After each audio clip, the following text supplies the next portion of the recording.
Y muy buenas a todos nuestros amigos de Viernes de Misterio aquí en Nocturna RCN, este programa que metimos todas las noches a nivel nacional a través de las 130 emisoras que tiene nuestra RCN, la radio de Colombia, en nuestro país.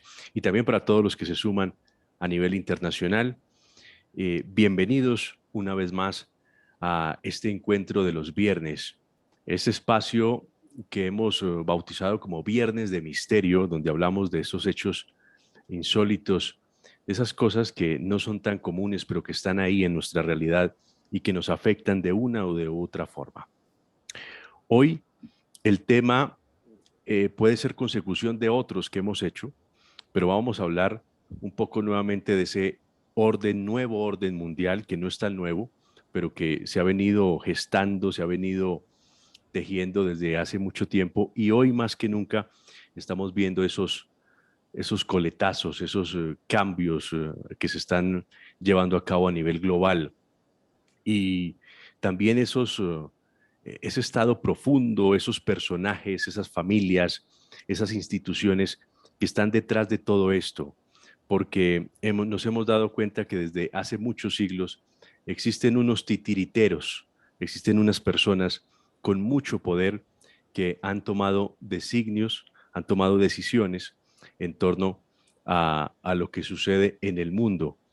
Estamos hablando del campo militar, estamos hablando de la banca internacional, estamos hablando de personas que aunque no son muy mediáticas, siempre han sido los protagonistas de todos estos hechos. Y es que uno de los apellidos que se relacionan con las élites y el dinero en abundancia, sin dudarlo, es una familia que se llama la familia Rothschild. Y aunque, repito, aunque no se conoce tanto sobre esta familia, lo cierto es que estamos hablando de esta familia, es tan poderosa y tiene tanto dinero que tendríamos que remontarnos a muchos siglos para entender quiénes son y por qué está esta prominente familia que es originaria de Alemania y que sus orígenes datan por allá del siglo XVIII, si quiere antes. Se puede decir que ellos son, además de los Rockefeller y otros tantos, una de las familias más poderosas, si no la más, de este planeta. Es una familia, principalmente su negocio está en el sector bancario y en las casas financieras europeas. Han sido pioneros en facilitar dinero para proyectos de relevancia en el mundo, de infraestructura. Por ejemplo, doy un ejemplo, ferrocarriles importantes en todo el planeta o el Canal del Suez, la construcción de esta mega obra. Y todo esto lleva a sentar las bases de un sistema con el cual el sector de inversiones financieras es el principal, pero ellos están en muchos negocios. Otro ejemplo que puedo decir para que ustedes se lleven una idea de esta familia, de las dimensiones, los tentáculos que tienen, es que ellos financiaron las guerras napoleónicas y, y no solo es que fueran pro Napoleón, sino ellos financian a los que le conviene, apoyaron a Napoleón, después apoyaron a los enemigos de Napoleón y, y bueno, pues aquí nos damos cuenta de cómo nosotros estamos en un juego de ajedrez y no somos ni el alfil, ni somos ni el caballo, ni somos la torre, mucho menos la reina ni el rey, somos simples peones en este tablero geopolítico a nivel internacional. Ya voy a saludar a nuestro invitado. Quiero invitarlos a que todos nos sigan en nuestro canal de YouTube, Pandemia Misterio, así nos pueden seguir, nos pueden sintonizar también en todas las frecuencias en nuestro país. Nos pueden buscar también en nuestra cuenta de Instagram, Pandemia Misterio-bajo, y ahí nos podemos comunicar y estar muy pendientes de lo que ustedes piensan y de lo que podemos cada uno aportar en estas conversaciones maravillosas de todos los viernes. Don Fausto Frank es un periodista avesado, un investigador fantástico. Lo conocí buscando por la internet. En internet hay mucha basura, pero hay cosas muy interesantes. Y Fausto me cautivó con unos análisis que ha hecho a propósito de lo que está sucediendo hoy en día con ese nuevo orden mundial. Don Fausto se encuentra en la Argentina y quiero saludarlo a esta hora. Fausto, bienvenido aquí a Colombia a través de este programa. ¿Qué tal, Diego? Bueno, un gusto enorme poder participar de este espacio que nos estás ofreciendo. Saludo a todo el pueblo colombiano desde la Argentina. Es un placer poder compartir entonces estos minutos, este tiempo, para poder disfrutar en estas noches de misterio, como has denominado el espacio, junto no solo al pueblo colombiano, sino también a distintos espacios dentro de lo que es la gran Hispanoamérica, ¿no? Siempre decimos que somos hermanos hispanoamericanos, todos hablamos el mismo idioma, más allá de algunas etnias que pueden hablar idiomas indígenas a lo largo del continente americano, pero nos unifica el idioma castellano. Y hablando de este tipo de intereses transnacionales o supranacionales, podemos decir que precisamente nuestros países hemos sido artificialmente divididos a lo largo del siglo XIX, cuando si hubiéramos permanecido unidos quizás podríamos hoy ser una gran potencia mundial, ¿no? Recordemos los cientos de millones de personas que somos en el continente americano, hablando la misma lengua, profesando tradiciones espirituales y culturales muy similares, con matices nada más, pero que son matices que nos enriquecen. Sin embargo, hay justamente un poder, que es el poder del imperialismo británico, asociado con la Casa Rothschild, como bien has mencionado, se ha encargado a través del endeudamiento y de esa diplomacia oculta de irnos separando y dividiendo cada vez más, y generando divisiones y además introyectando todo tipo de ideologías para que nos sigamos aún dividiendo más hacia adentro de los países. Este proceso continúa, la fragmentación de nuestros países continúa cada vez más. Si fuera por simplemente este tipo de intereses transnacionales, nuestros países aún seguirían más pequeños, como ocurre, por ejemplo, en Centroamérica, ¿no? Pero bueno, el tema de hoy, como bien has contado, tiene que ver con el nuevo orden mundial y esta familia, esta dinastía, que yo diría ya es tricentenaria, ya por lo menos 250 años de historia dentro del mundo financiero, con un poder realmente muy relevante. Como bien dijiste también, es una de las principales familias de poder del mundo. Si vamos a hablar del nuevo orden mundial, tenemos que también referirnos yo supongo que ya en este espacio, en este programa, han venido tratando este tema largamente, así que no me voy a extender, pero sí lo voy a dejar enunciado del modo en que yo utilizo este término, que tiene que ver con la idea de un gobierno mundial. Avanzar hacia una gobernanza mundial, donde ya las soberanías nacionales van desapareciendo cada vez más. Este proceso ya lo estamos viviendo. Justamente muchas de estas ideologías que se van inoculando en nuestros países tienen que ver con socavar las soberanías nacionales, y justamente el objetivo es, en las próximas décadas, poder establecer cada vez más algo que ya está ocurriendo. De hecho, el gobierno mundial ya está funcionando en la práctica. Hoy en día, por ejemplo, con lo que ha sido la emergencia del coronavirus, tenemos una entidad como la Organización Mundial de la Salud, ¿sí? Parte de todo este sistema de Naciones Unidas que surge después de la Segunda Guerra Mundial, que termina siendo en la práctica un ministerio de salud de todos los países del mundo, que simplemente acatan las órdenes que se le dictaminan desde allí. Lo mismo ocurre en el campo de lo comunicacional. Ninguna red importante de comunicación puede ir en contra de los dictámenes que se bajan desde este tipo de instancias, porque inmediatamente aparece la censura. Esto lo hemos visto este último tiempo en las redes sociales, la cantidad de material que ha sido directamente eliminado. Nos ha pasado a nosotros en nuestro canal en contrainfo.com, donde difundimos ese tipo de análisis. Hemos también sido víctimas de este tipo de censura, pero bueno, esto se ha visto a lo largo y ancho de todo el mundo, ¿no? Entonces hay una instancia ya construida de poder fáctico internacional que actúa como un gobierno mundial, de hecho, de facto, Claro. ¿no? Lo Y que se Frank, está... usted decía, Frank, escúcheme que lo interrumpa, usted hablaba por ejemplo, de la OMS, como sería el equivalente a un Ministerio de Salud. Podríamos dar más ejemplos. La OTAN Claro, sería un ministerio de defensa, militar de defensa. claro. El Fondo Monetario Internacional La sería... UNESCO con respecto a lo que es la educación, el Fondo Monetario Internacional con lo que es respecto a las finanzas, o el Banco Mundial. Digo, por eso las estructuras ya están construidas lo que hace, y en la práctica funcionan de esa manera, nuestros gobernantes lamentablemente terminan acatando ese tipo de órdenes, terminan siendo como gerentes, más que como gobernantes representantes de los distintos pueblos. Son gerentes de esas instancias que se disfrazan con distintos relatos, con distintos discursos, conformando una verdadera casta política, pero al servicio último de este tipo de intereses, que a medida que uno va analizando la organización piramidal del poder, encuentra en general en su cúspide al poder financiero más concentrado.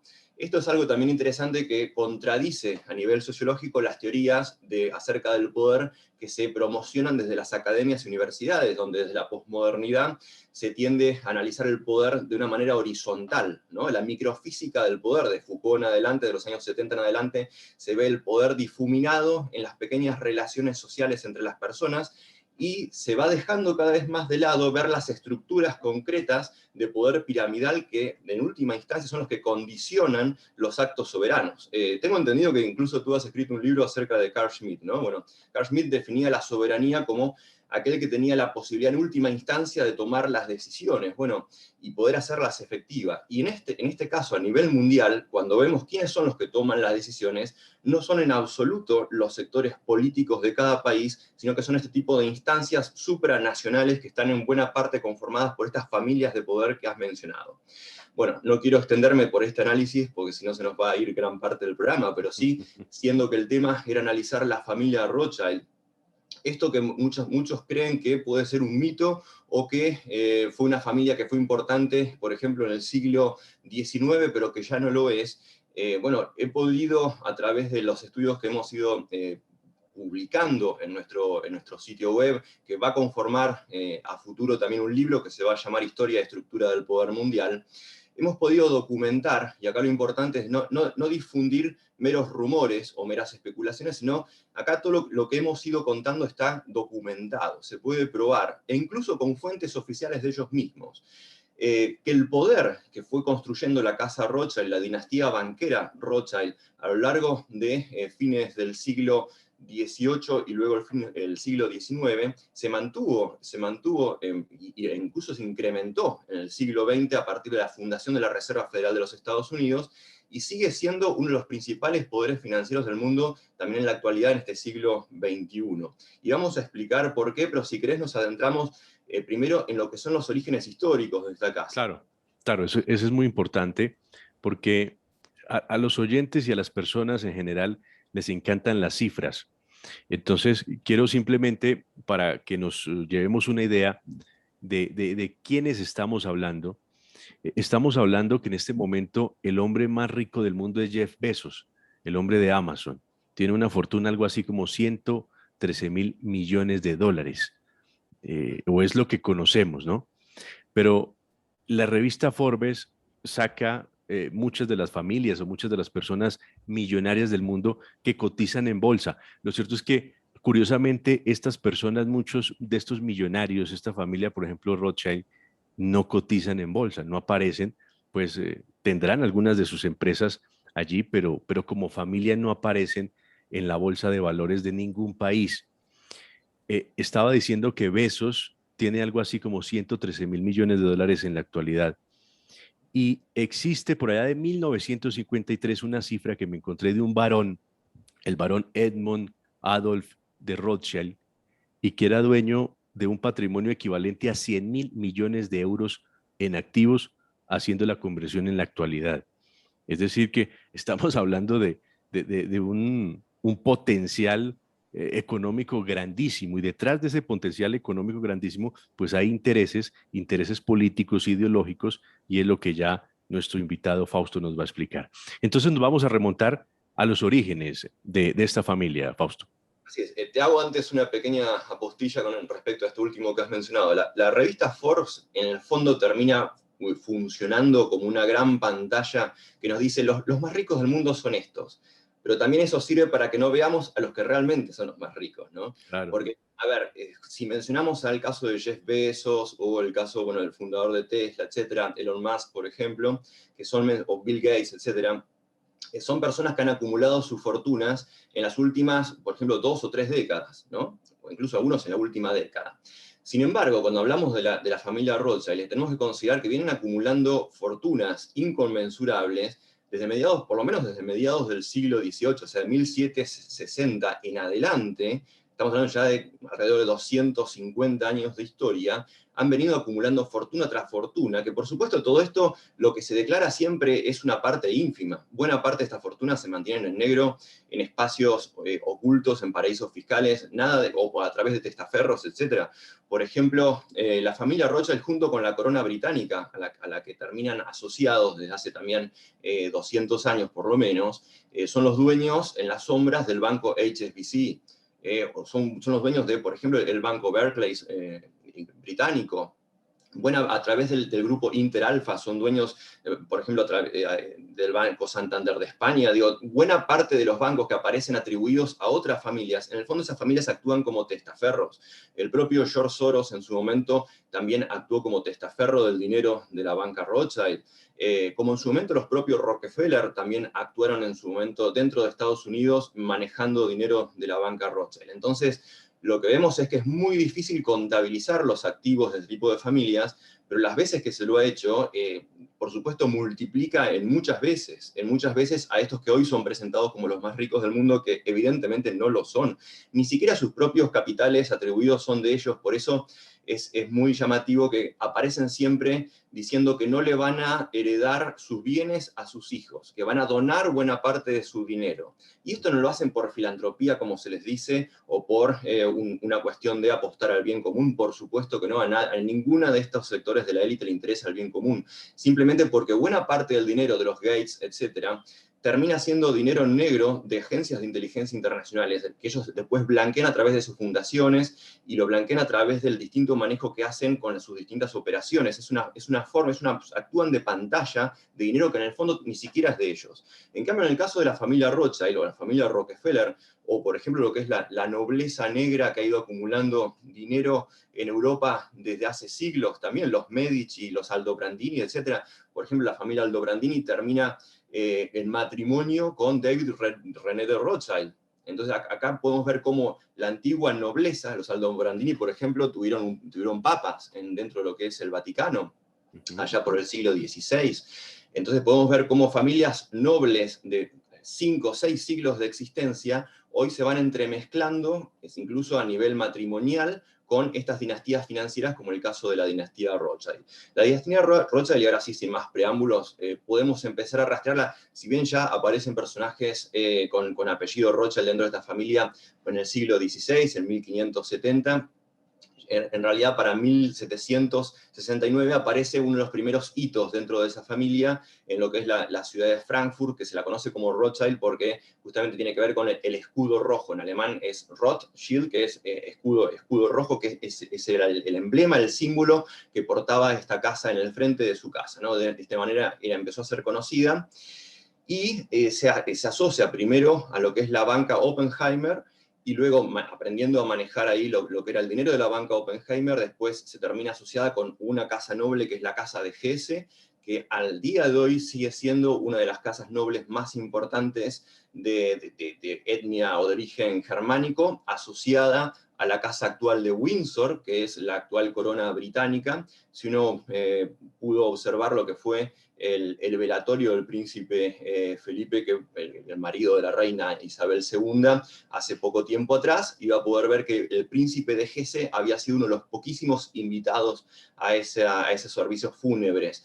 Bueno, Y, la casa de Hesse... y Fausto, recordemos que antes de la Segunda Guerra Mundial, antes de que Alemania se consolidara como ese eje del mal con Hitler e Italia, la familia, la Casa Real Británica tenía ascendencia alemana, ¿no? Claro, claro, claro.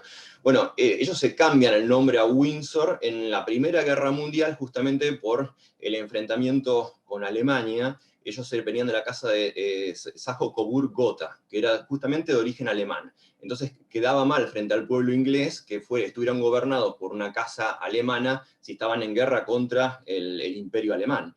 Bueno, dicho sea de paso, justamente en esa Primera Guerra Mundial, el sistema financiero, a través de sus agentes, y especialmente asociado a la corona británica, se saca de encima a el resto de los poderes de la antigua nobleza, que era, podríamos decir, el antiguo orden mundial, ¿sí? que les era en buena parte el obstáculo para la conformación de su propio orden mundial, que es el que estamos atravesando en la actualidad, su conformación, ¿no? Un orden mundial con base financiera. ¿Qué es lo que hacen? A partir de unas sucesivas guerras, y esto ya viene de la guerra de los 30 años, de entre 1618 y 1648, pero no vamos a ir tampoco por ese lado. Pero en la Primera Guerra Mundial, fíjate que se sacan de encima al Imperio Austrohúngaro, al Imperio Alemán, al Imperio Otomano y al Imperio Ruso. O sea, nada menos que eliminan a buena parte de los imperios que competían de alguna forma con el Imperio Británico, al cual estaban más estrechamente asociados. Entonces, retomando nuevamente, a partir de 1769 la Casa Rothschild se asocia con el príncipe Guillermo I, Guillermo IX también, de Hesse-Kassel en Alemania. Empieza a administrar entonces una de las principales fortunas de Europa. Estas fortunas empiezan a dar una cantidad de intereses, con lo cual van incrementando todo su patrimonio. Cuando llegan las guerras napoleónicas, como bien dijiste, hay sectores de la Casa Rothschild que apoyan primeramente lo que fue la Revolución Francesa, del mismo modo que lo apoyó también Gran Bretaña, y después con Napoleón, que es un personaje muy particular, que una vez, como suele ocurrir, lo mismo pasó con Stalin en la Unión Soviética, son personajes que primeramente son manipulados completamente para una determinada misión, y cuando empiezan a construir poder propio, muchas veces se les termina dando vuelta, y entonces los usan o para generar otras guerras, como ocurrió en la Segunda Guerra Mundial entre Hitler y Stalin, o directamente lo usan para financiar las distintas partes en combate. Siempre ellos terminan ganando en todos los enfrentamientos bélicos, incluso en la actualidad, así como en su momento financiaron a Irak contra Irán, bueno, ellos, y después destruyeron a Irak. Ellos no tienen realmente socios vitalicios. Sus socios son simplemente temporales, de acuerdo a los negocios que tienen que hacer en el momento. Dijimos, llegamos a la etapa de las guerras napoleónicas, la Revolución Francesa, eliminan al rey, a la monarquía francesa. Acá la masonería también tiene muchísimo que ver. Realmente es la forma en la cual la masonería llega a sacarse de encima lo que ellos llamaron el Ancien Régime. Ellos toman el poder político a partir de eliminar a Luis XVI en Francia.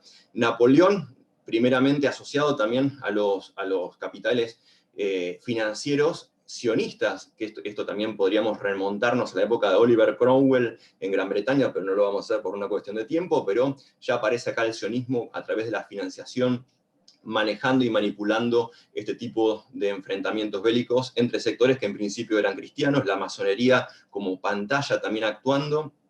Y luego lo que ocurre es que Napoleón empieza a querer conquistar, se enfrenta con Gran Bretaña, empieza a querer conquistar buena parte de lo que es la Europa continental, y entre ellos termina conquistando lo que es el territorio de justamente el príncipe de Hesse.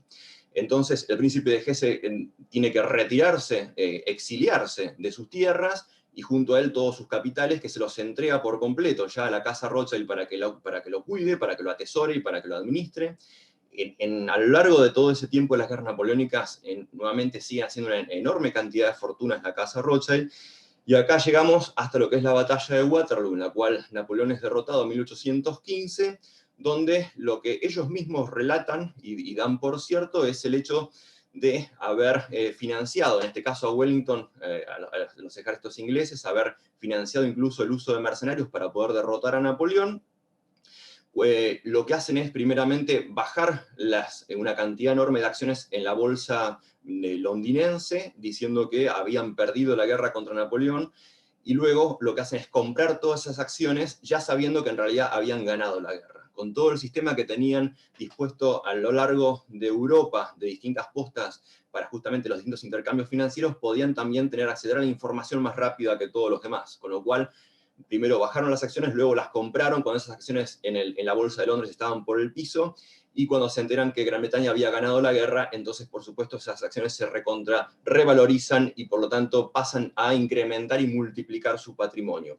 A partir de ahí, no solamente la Casa Rothschild multiplica su patrimonio, sino que además pasa a administrar también los bienes de la corona británica. Y acá vamos a ver algunos personajes de la propia familia Rothschild que terminan siendo presidentes del Banco de Inglaterra.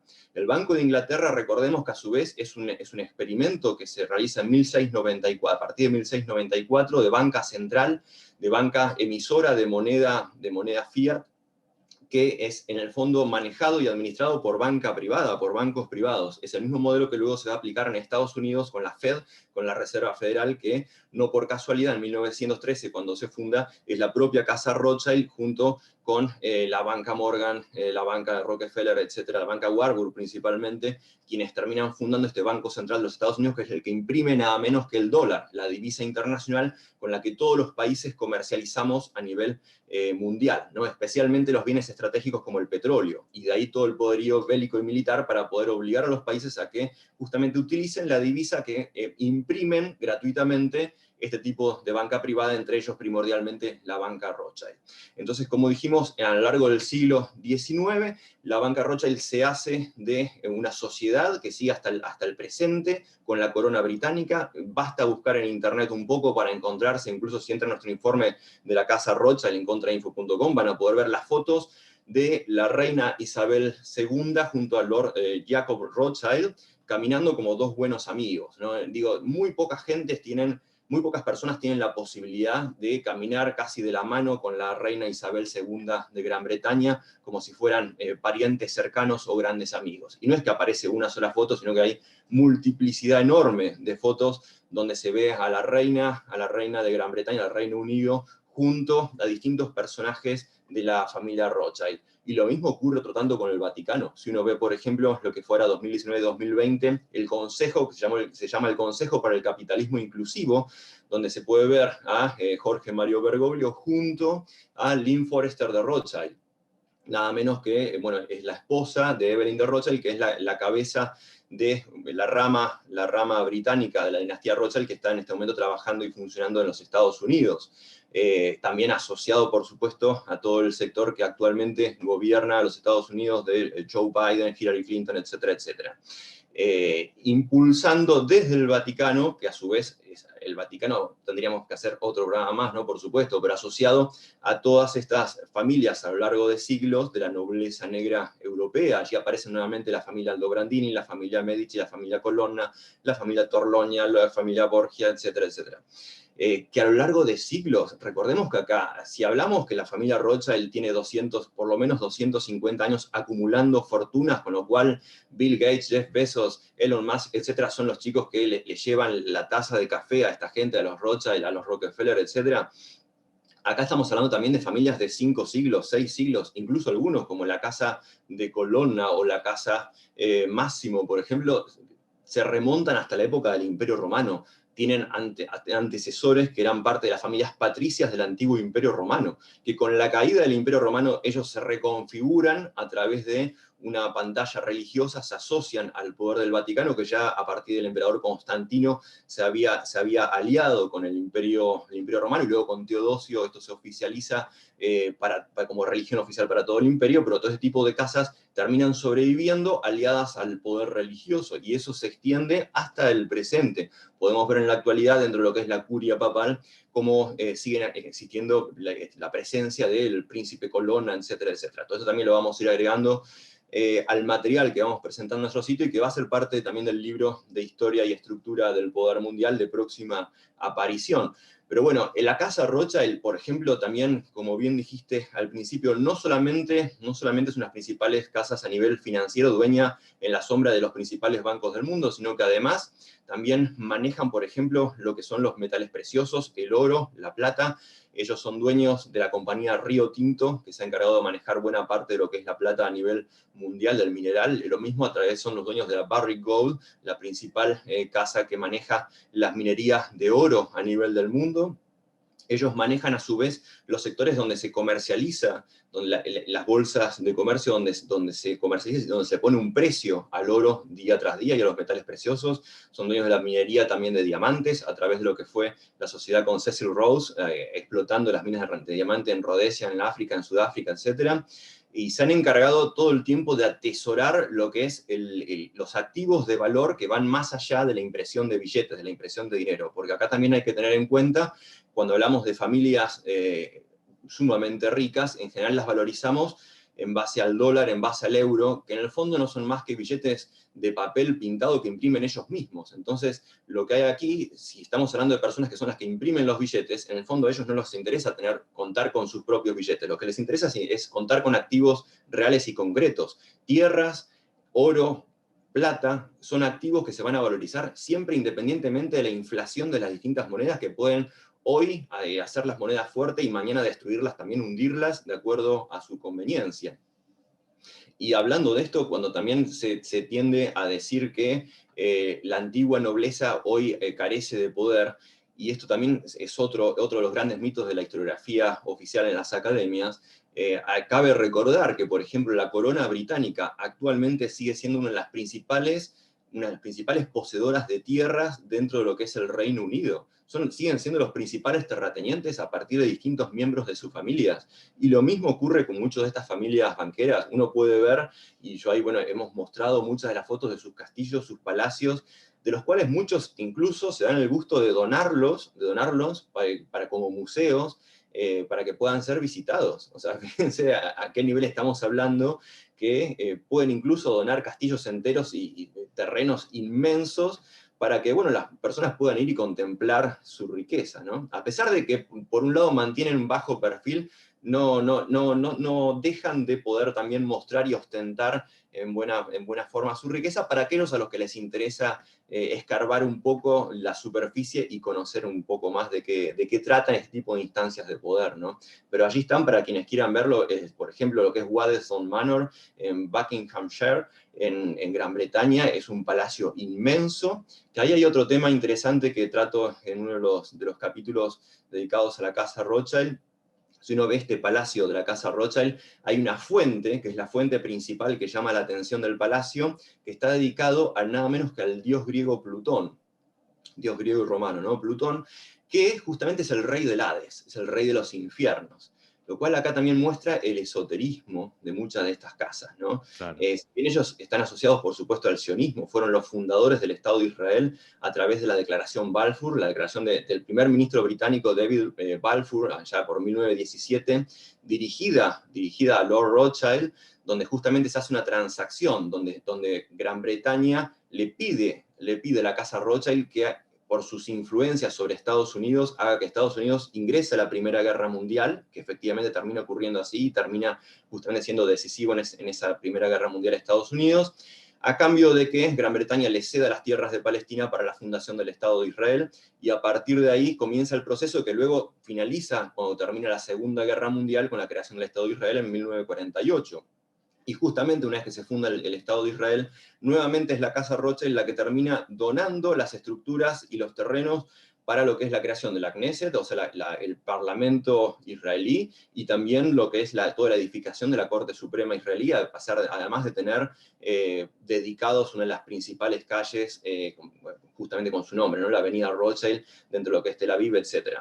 El poder detrás del sionismo, entonces, aparece justamente este tipo de entidades financieras, junto con otras. Por ejemplo, la Casa Warburg, como dijimos, son algunos de los fundadores de la Reserva Federal Norteamericana. Ellos han desplegado como tentáculos de manera encubierta, ¿no? Esto, por ejemplo, yo los terminé descubriendo, más allá de haberlos sentido nombrar, casi de una forma mítica, a partir de investigar lo que es el Club Bilderberg, ¿no? Cuando uno investiga este tipo de instancias de coordinación corporativa global o mundial, me llamaba la atención que justamente, en principio, en los últimos años, no aparecía ningún Rothschild participando en el Club Bilderberg. Digo, ¿cómo puede ser que una familia tan importante no tenga una presencia en este tipo de instancias? Sin embargo, cuando empiezo a investigar un poco más, allí sí descubro que, por ejemplo, Franco Bernabé, que aparece siempre en todas las reuniones, que es uno de los CEO y presidente de Telecom Italia, al mismo tiempo es vicepresidente de Rothschild Europe, o sea, de Rothschild Europa. Marcus Agius, que es el presidente del Banco Barclays de Gran Bretaña, al mismo tiempo está casado y está en matrimonio con Catherine de Rothschild. John Kerr, que es uno de los presidentes de Shell, Al mismo tiempo es presidente también de Rio Tinto, que es una de las principales mineras de la casa Rothschild. John Micklethwait y Sunny Minton Meadows, que son de lo que tiene que ver con todo el aparato comunicacional, y acá aparecen The Economist, Bloomberg, etc. Justamente son revistas que también son parte, tienen sus principales accionistas, también es la casa Rothschild. Entonces, indirectamente aparecen representados por una cantidad enorme de personajes dentro del Club Bilderberg, incluso el propio Henry Kissinger, asociado a la logia masónica sionista B'nai B'rith, también termina siendo un agente de los Rothschild dentro del Club Bilderberg, y recordemos que Henry Kissinger ha estado presente en todas las reuniones, y si uno va más atrás en el tiempo, allí sí aparecen los Rothschild participando en forma directamente presencial en el año 1977, 1985, 1983, 1995, etc. En los últimos años sí han ido como camuflándose más detrás de otros personajes que le han actuado de pantalla. Pero lo mismo ocurre en la Comisión Trilateral, otra de las instancias del poder global. Allí aparecen representados por distintos personajes, nuevamente aparece John Kerr de Shell, etc., que justamente son los gerentes de sus principales compañías. Entonces, en el fondo, sí están presentes en las principales instancias de decisión del mundo, pero no los vemos salvo que empecemos a investigar el perfil de cada uno de los protagonistas. Es verdad. Escríbanos, búsquenos en YouTube como Pandemia Misterio, en Instagram Pandemia Misterio _ y si lo prefiere, utilice el hashtag Viernes de Misterio, el Nocturne RCN, y escríbanos, mándenos todos sus opiniones y sugerencias y preguntas sobre todos estos temas. Como bien nos lo dice nuestro invitado Fausto, es una familia de muchos siglos que se ha venido consolidando, que tiene tentáculos en todo a nivel mundial y se ha mimetizado detrás de muchas figuras que también han sido de gran relevancia en el mundo, sean casas reales, sean, llámese el Club de Bilderberg, llámense masones, Illuminati, ahí siempre han estado ellos. De una u otra forma han estado detrás de estos organismos que han sido importantes en distintos momentos de la humanidad. Fausto, quisiera que habláramos un poco sobre esa relación de esta familia Rothschild con, con el tema de masonería, con el tema esotérico, con todas estas logias también que son antiquísimas y que tienen cosas muy, muy interesantes. Un oyente me decía hace poco que la familia Rothschild, bueno, ahí en Netflix, una serie que ha puesto, mejor dicho, ha roto todos los, los, los rótulos y que se llama, es algo del calamar, el juego del calamar, creo que se llama, el juego del calamar.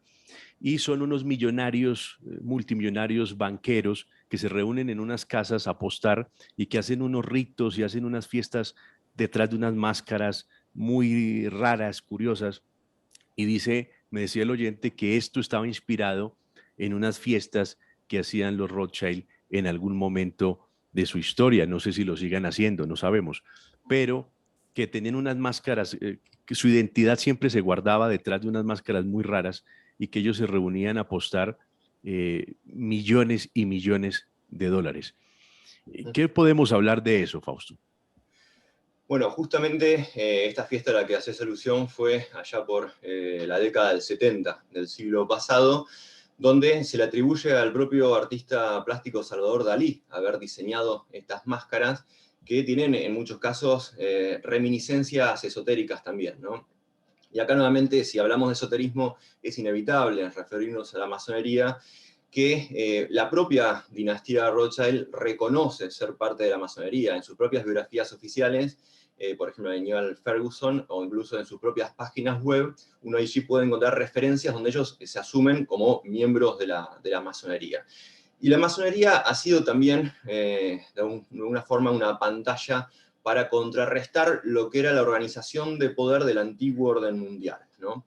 Si el antiguo orden mundial estaba nucleado en torno al Vaticano y al catolicismo, ¿no? Esto especialmente a lo largo de toda la Edad Media y toda la etapa de la cristiandad, cuando el poder financiero empieza a emanciparse a partir de la consolidación de las ciudades y lo que es lo que se ha llamado sociológicamente el poder de la burguesía, Dentro de ese nuevo sistema donde el comercio empieza a florecer, la acumulación de capital permite a su vez invertir el capital en forma financiera. Esto potencia el poder de los bancos, y recordemos que para lo que era el catolicismo y el poder de la Iglesia Católica, en ese momento la usura financiera estaba prohibida, estaba vista como un pecado, con lo cual solamente podían hacer uso de ese tipo de servicios financieros lo que eran los sectores judíos que estaban históricamente asociados a lo que era el intercambio comercial y el intercambio financiero y lo que era el sistema de préstamos con créditos, ¿no? Entonces, lo que empieza a ocurrir acá es que van surgiendo poderes que en un primer momento se organizan en la antigua Venecia, luego se traslada ese poder, y especialmente cuando bueno, hay una enorme expulsión en 1492 por parte de los reyes católicos de España. Muchos de estos sectores comerciales y financieros terminan refugiándose en Ámsterdam, en lo que es Países Bajos, Holanda, y desde ahí luego ese poder financiero va a pasar a Gran Bretaña.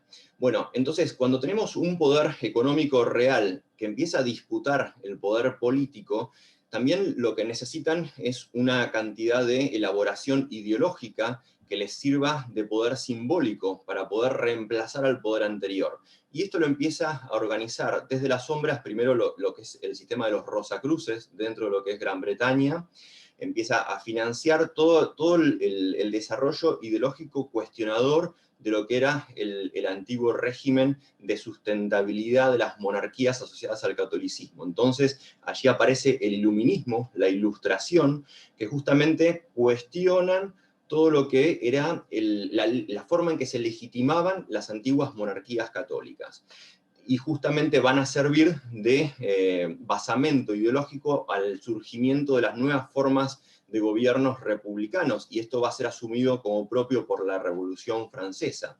Ahora, dentro de este tipo de desarrollos iluministas empieza a aparecer también, incluso antes, ya desde el Renacimiento, la emergencia de un cuestionamiento a nivel de lo que eran los dogmas religiosos, y esto aparece de la mano de la Cábala. La Cábala judía, es el misticismo judío asociado a muchos de estos sectores, son los que terminan siendo introducidos incluso por la propia familia Medici dentro del Renacimiento italiano en un primer momento, pero luego se expande, como dijimos, por Holanda, y allí aparece también un personaje muy importante que es Baruch Spinoza, que termina traduciendo a la filosofía buena parte de los desarrollos del cabalismo.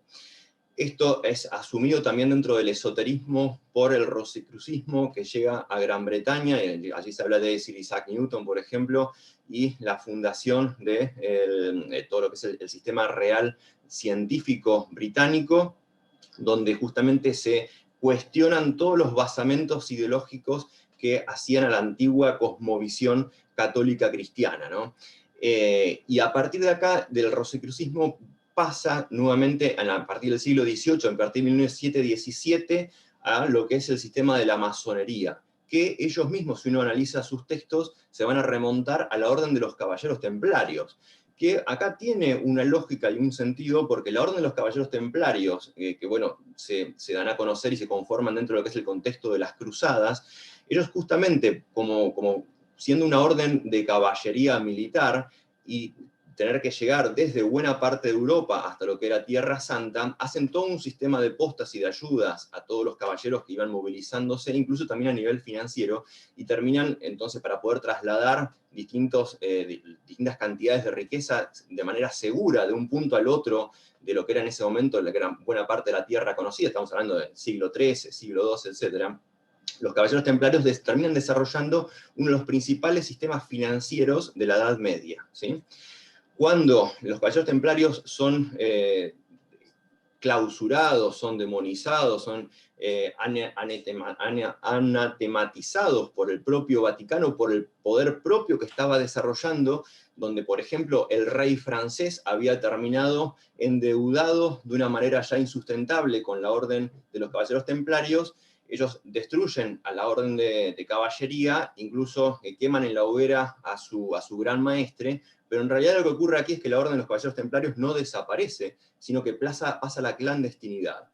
Justamente se refugian en lugares como Gran Bretaña y Escocia, donde ya no eran tan perseguidos como en el caso de Francia, y empiezan a recuperar su poder, pero ya desde las sombras.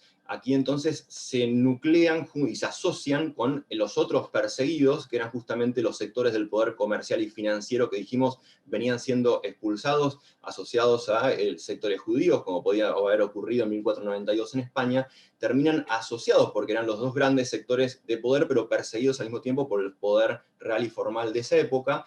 Terminan uniéndose entonces, y por eso la influencia de la cábala dentro de lo que es el esoterismo del rosacrucismo y de la masonería. Si uno investiga dentro del sistema de la masonería, por un lado hay una estructura de distintos niveles, muy similar a las órdenes de caballería, y por eso aparecen los grandes maestres, etcétera, etcétera, y las iniciaciones, los símbolos, los gestos en código con las manos para poder darse a conocer, justamente porque eran sectores que estaban prohibidos y estaban siendo perseguidos.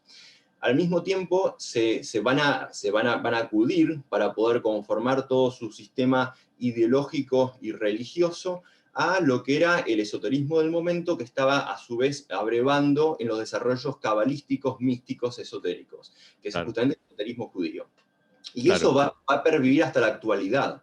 Va a pervivir hasta la actualidad. Actualmente, si uno investiga, por ejemplo, aquí en la Argentina, el principal terrateniente de la Argentina es Eduardo Elstein, que es a su vez es un ciudadano argentino-israelí, que es miembro de una organización sionista, que es la Yavad Lubavitch, que al mismo tiempo se reconoce a sí mismo como cabalista, ¿no? Entonces, y se sabe que todas sus corporaciones dentro de aquí de Argentina cumplen a rajatabla, incluso sus empleados, con distintos dictámenes de lo que es la tradición cabalista, ¿no? Como por ejemplo iniciar el Shabbat a partir de la emergencia, la primera estrella en la tarde del viernes antes del sábado, etcétera, etcétera. Todo esto se cumple a rajatabla en las empresas de este personaje, este poder empresarial argentino como es el de Eduardo Elstein, asociado a su vez, por ejemplo, dentro de lo que es el Congreso Judío Mundial, el World Jewish Congress, que justamente su presidente, el presidente de su consejo directivo, ¿quién es? David René de Rothschild.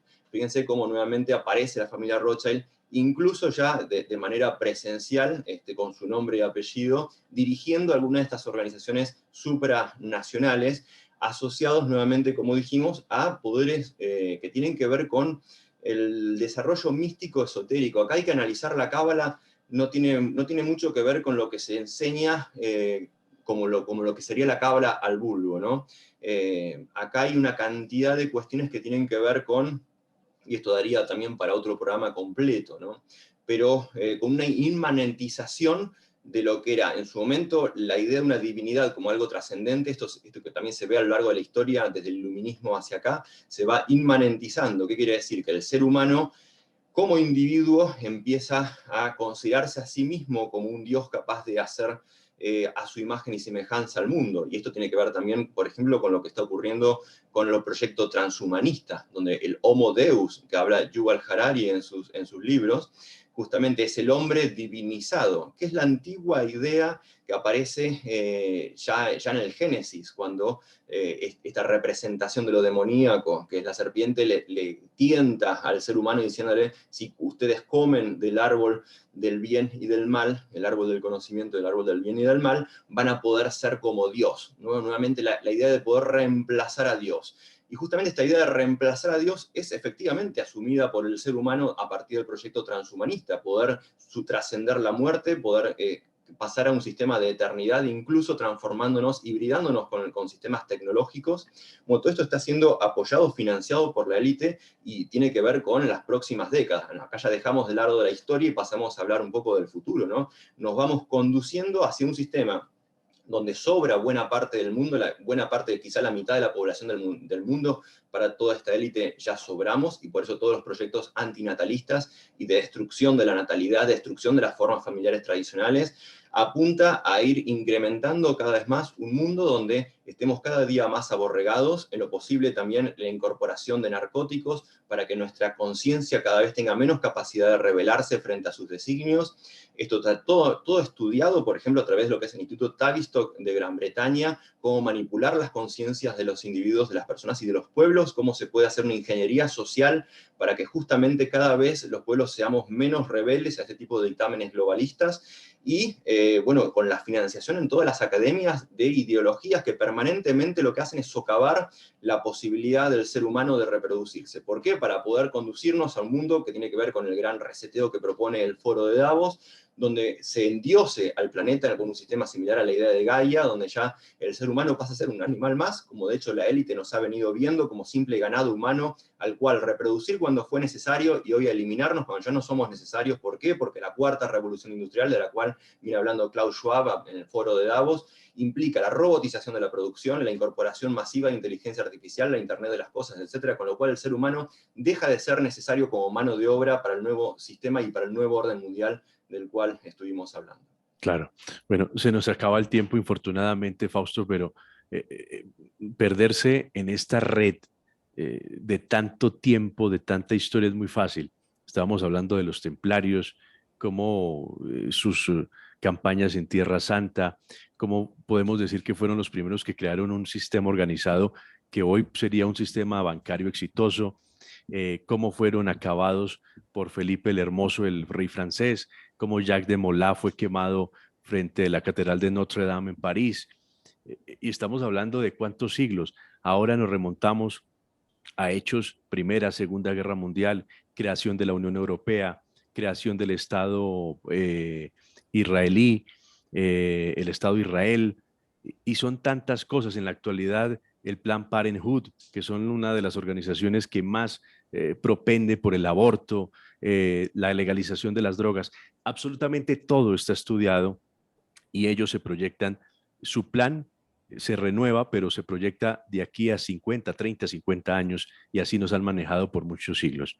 Es increíble, Fausto, y estoy encantado por poder conversar con usted en esta gran charla. Infortunadamente se me acabó el tiempo, pero va a haber una segunda, si usted me lo permite, una segunda intervención para hablar sobre ese plan a futuro, lo que sería la familia Rothschild, lo que sería el nuevo orden mundial, pero lo que estamos viendo en este momento y qué nos esperaría según esos planes.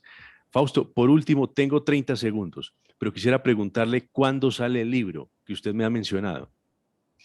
Bueno, estamos dando el último formato, repaso, hay que terminar de incorporar muchísima información, porque como bien dijiste, es una red inmensa donde uno se pierde en cantidad de datos e información, hay que poder terminar de relacionar bien todo eso, pero esperamos que de aquí a un año ya esto pueda estar terminado y pudiendo salir a la luz para que todos puedan leerlo, así que todos los que estén interesados lo vamos a anunciar en contrainfo.com, que es nuestro sitio, contra con K. Van a poder buscarlo ahí, o buscan Fausto Frank, Casa Rothschild, etcétera, etcétera, van a poder encontrar toda esta información que estuve diciendo, con muchas de las fotos, que eso es interesante para que vean también cómo estos personajes se van entrelazando, ¿no? Esto es muy interesante ver cómo personajes que uno en su momento consideraba aislados terminan entablando matrimonios, sociedades comerciales, etcétera, etcétera, incluso también los Rockefeller con los Rothschild, etcétera. Esto es muy interesante verlo plasmado en imágenes también. Claro. Fausto Frank, desde la Argentina. Un abrazo y gracias por habernos acompañado en este Viernes de Misterio. Bueno, muchísimas gracias, Diego.